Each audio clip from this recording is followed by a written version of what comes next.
Welcome, learners, and welcome back to Bookish Dives. We've done a couple of these deep explorations into really impactful books before. Today, though, we're tackling a work that's truly, well, seminal. It's really shifted how many people understand the mind and body. We are diving into Bessel van der Kolk's The Body Keeps the Score, Brain, Mind, and Body in the Healing of Trauma. And this is more than just a book, when you say. It feels like decades of research, clinical work, all distilled. Oh, absolutely. It's a landmark piece. It really lays out how trauma isn't just, a bad memory. It leaves these deep marks on our minds, our emotions, yes, but also right down to our biology, our immune systems even. So our goal today for you listening is to kind of unpack the big ideas from van der Kolk. Exactly. We want to explore how trauma can create these disconnects inside us and between us and others. And crucially, look to hope, the new ways he outlines for putting things back together. You might have a few aha moments. Okay, let's start where he starts, which is honestly pretty sobering. The sheer prevalence of trauma. He uses these CDC statistics that are, wow, they're quite shocking. They really are. Things like, 1 in 5 Americans were sexually molested as children? Yeah, and 1 in 4 beaten by a parent badly enough to leave a mark. 1 in 3 couples experiencing physical violence. A quarter growing up with alcoholic relatives. 1 in 8 seeing their mother beaten.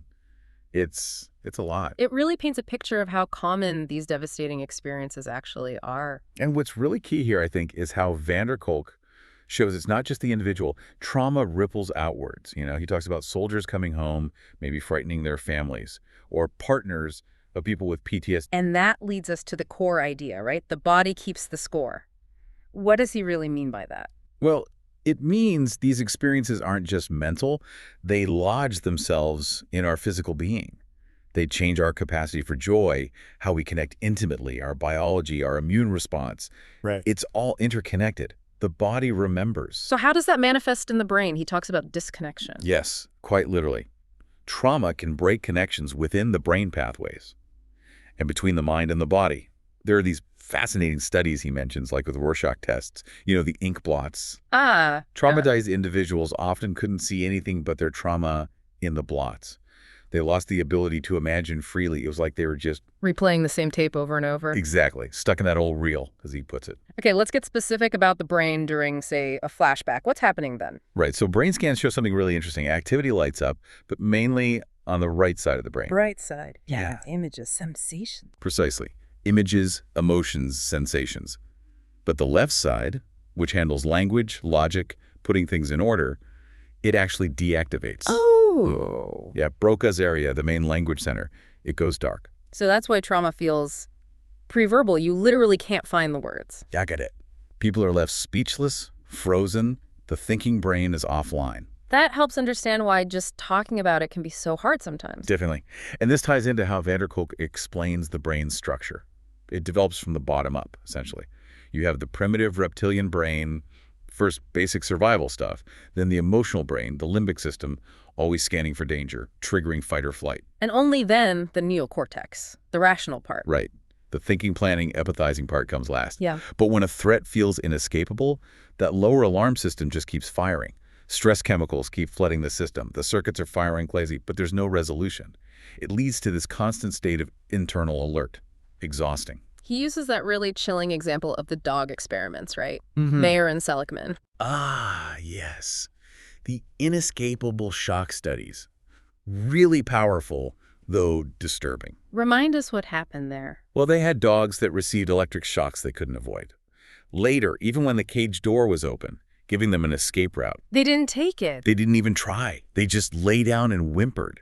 They'd learned helplessness. And van der Kolk draws a direct line from that to traumatized people? He does. He suggests people can get so stuck in the fear they know they can't risk trying something new, even if it might lead to safety. It's a tragic kind of adaptation. That makes sense. It sounds a bit like Freud's idea, the compulsion to repeat. Very much so. Van der Kolk touches on that. People might be drawn back to dangerous or painful situations, not necessarily because they want the pain, but because their body has sort of recalibrated to that level of intensity or stress.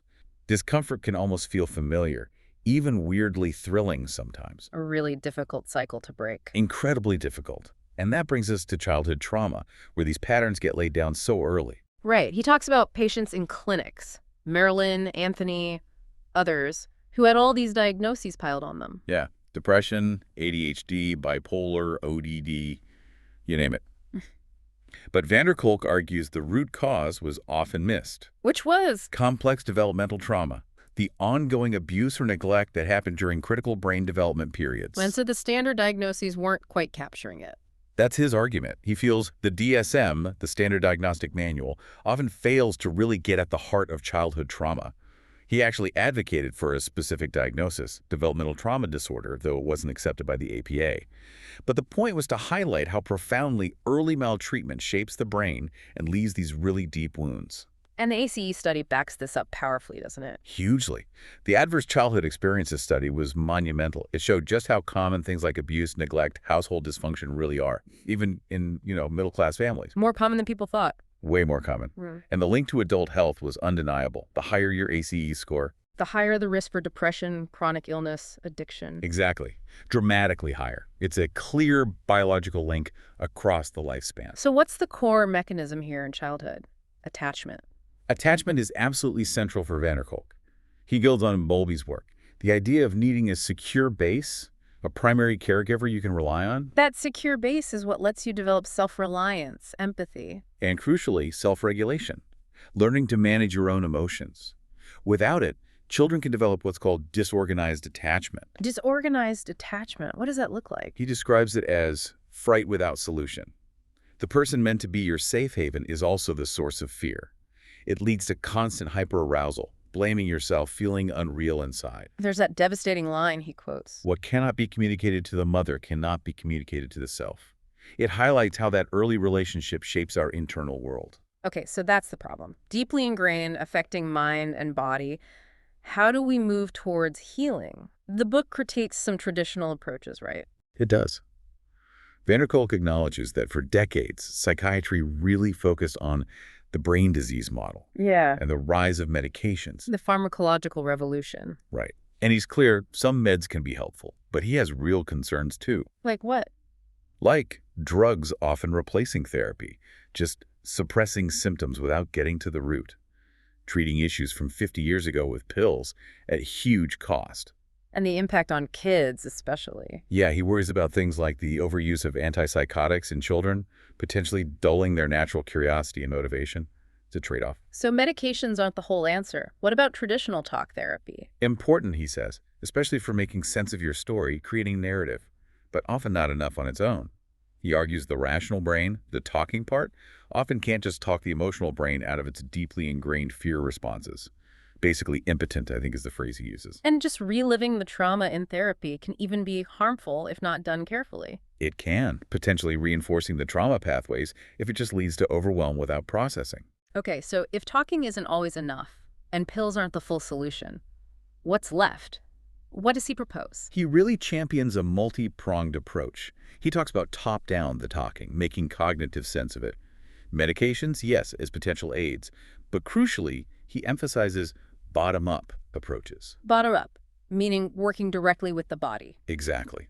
Giving the body experiences that directly contradict the old feelings of helplessness and terror. Yeah. Visceral experiences of safety and control. Because the trauma lives in those physical sensations, the racing heart, the gut feelings. Precisely. The engine of the trauma response is in that emotional feeling brain. So healing needs to involve learning to manage those internal sensations. Not just understand what happened, but feel safe inside your own skin. This is where it gets really interesting, I think. The specific techniques he explores, like yoga. Yes, he's a big proponent of yoga. Studies he cites showed significant drops in PTSD symptoms. How does yoga help specifically? It teaches people to, as he puts it, comfortably inhabit their bodies again. Often, trauma survivors feel alienated from their bodies. Yoga helps reconnect. And technically, it improves heart rate variability, HRV, which is basically a measure of your nervous system's resilience and flexibility. Better HRV means better stress regulation. Okay, that makes sense. What else? EMDR comes up a lot. EMDR, yes.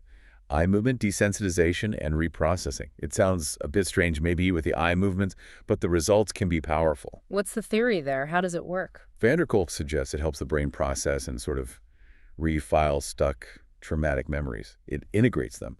So instead of reliving it intensely, the memory becomes just that, a memory. Something that happened in the past, more distant, as patients often describe it. Fascinating. And then there's something called internal family systems, or IFS. Right, IFS therapy. This approach sees the mind as having different parts, like a family inside you. Parts. Like what?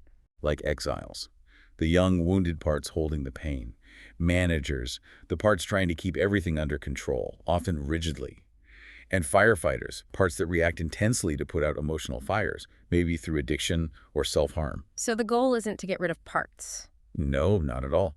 It's about developing compassion for all your parts, understanding their positive intentions, even if their methods are harmful, and accessing the self, your core of wisdom, calm, and compassion, to lead and heal those wounded parts, learning to tolerate conflicting feelings inside. That sounds quite profound. He also mentions psychomotor therapy. Yes, using physical actions and structured scenes, almost like mini-plays or tableaus.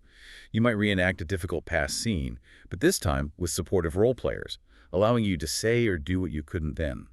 It provides a corrective emotional and physical experience. Yeah. Antidote to the painful memory. Wow, literally rewriting it physically. In a sense, yes, providing the body with a different outcome, a feeling of safety and support that was missing originally. And what about neurofeedback? That sounds very high-tech. It is pretty cutting edge. It involved training your own brainwaves. You get real-time feedback, usually visual or auditory, about your brain activity. Van der Kolk's lab saw really significant shifts. They could train people to calm the hyperarousal in the brain's fear center, the right temporal lobe, and boost activity in the frontal lobes for better control. He shares that story about Lisa, right? Yes, a patient with severe long-term abuse and dissociation. After neurofeedback, she reported the constant low-level conversations in her head stopped. She felt more integrated, more able to connect. It's powerful stuff. It really seems like there are many pathways, and he doesn't stop there, right? He talks about community, movement, art. Absolutely. He really emphasizes that healing doesn't just happen in the therapist's office. Community is vital. Things like theater groups. You mentioned theater of war for veterans, using Greek tragedies, or Shakespeare in the courts for kids in foster care. How does theater help? It provides a shared, collective way to confront difficult themes. It builds skills and confidence. And the shared rhythm and movement, like in music or dance too, fosters what he calls muscular bonding. Muscular bonding. That sense of connection and belonging that comes from moving together, being in sync. It directly counters the isolation of trauma. It gives you a felt sense of being part of something larger, agency and belonging. So many different tools in the toolbox, it seems. Definitely. It's not a one-size-fits-all approach. So wrapping this up, if you had to distill the main message from The Body Keeps the Score for someone listening, what would it be? I think it's that healing is possible, but it often requires more than just talking. It involves befriending your body, your internal sensations, learning to feel safe inside yourself again, and rebuilding your ability to connect with others, to experience joy. Because trauma fundamentally messes with our social connection system. Exactly. It disrupts our ability to feel safe with people, but we are wired for connection. So recovery has to involve finding that safety again. Predictability, being seen, being known. There's that final powerful quote you mentioned earlier. Yes. More than anything else, being able to feel safe with other people defines mental health.